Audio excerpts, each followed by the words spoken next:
नागरिक संहिता यानी यूसीसी लागू करने की दिशा में सरकार ने बड़ा कदम उठाया है। मुख्यमंत्री साय ने इमर्जिंग छत्तीसगढ़ सम्मेलन के दौरान ऐलान किया कि राज्य सरकार आगामी विधानसभा के शीतकालीन सत्र में यूसीसी विधेयक पेश करने की तैयारी तेजी से कर रही है।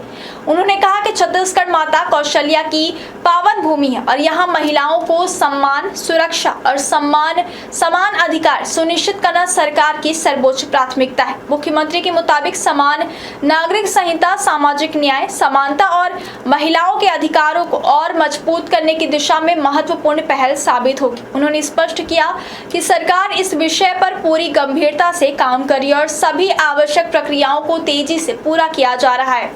मुख्यमंत्री साय ने राज्य के युवाओं के भविष्य और रोजगार के मुद्दे पर भी विस्तार से अपनी बात रखी। उन्होंने कहा कि केवल सरकारी नौकरियों के भरोसे सभी युवाओं को रोजगार उपलब्ध कराना संभव नहीं है। इसी सोच के साथ राज्य सरकार ने नई औद्योगिक नीति तैयार की है, जिसमें स्थानीय युवाओं को अधिक से अधिक रोजगार देने वाले उद्योगों को विशेष प्रोत्साहन और रियायतें देने का प्रावधान किया गया। उनका कहना था कि छत्तीसगढ़ में उद्योगों का विस्तार तभी सार्थक होगा जब उसका सीधा लाभ राज्य के युवाओं को मिले। सरकार का उद्देश्य निवेश बढ़ाने के साथ साथ स्थानीय स्तर पर रोजगार के नए अवसर पैदा करना है, ताकि युवा अपने ही प्रदेश में बेहतर भविष्य बना सके।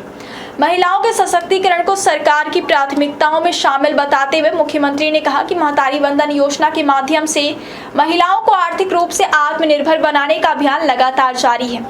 उन्होंने बताया कि पिछली सरकार के दौरान महिला स्व सहायता समूहों से छीना गया रेडी टू ईट का काम फिर से उन्हें समूहों को सौंप दिया गया, जिससे हजारों महिलाओं को दोबारा रोजगार और आय का स्थायी स्रोत मिला है। इसके अलावा लगभग 30 लाख महिलाओं को स्वरोजगार के लिए ऋण उपलब्ध कराया जा रहा है, जबकि 40,000 से अधिक महिलाएं लखपति दीदी बनकर आर्थिक आत्मनिर्भरता की नई मिसाल पेश कर चुकी है।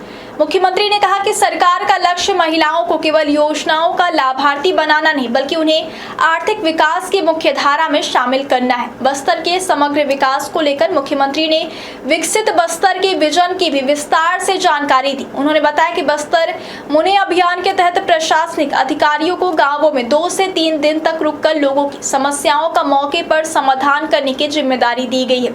इस अभियान के माध्यम से बुजुर्गों के राशन कार्ड, पेंशन, प्रमाण पत्र और अन्य लंबित सरकारी कार्यों का निपटारा गांवों में ही किया जा रहा है। वहीं मुख्यमंत्री स्वास्थ्य बस्तर अभियान के तहत अब तक करीब 36 लाख लोगों की स्वास्थ्य जांच हो चुकी है, जिससे दूरस्थ क्षेत्रों में रहने वाले लोगों को स्वास्थ्य सेवाओं का सीधा लाभ मिल रहा है।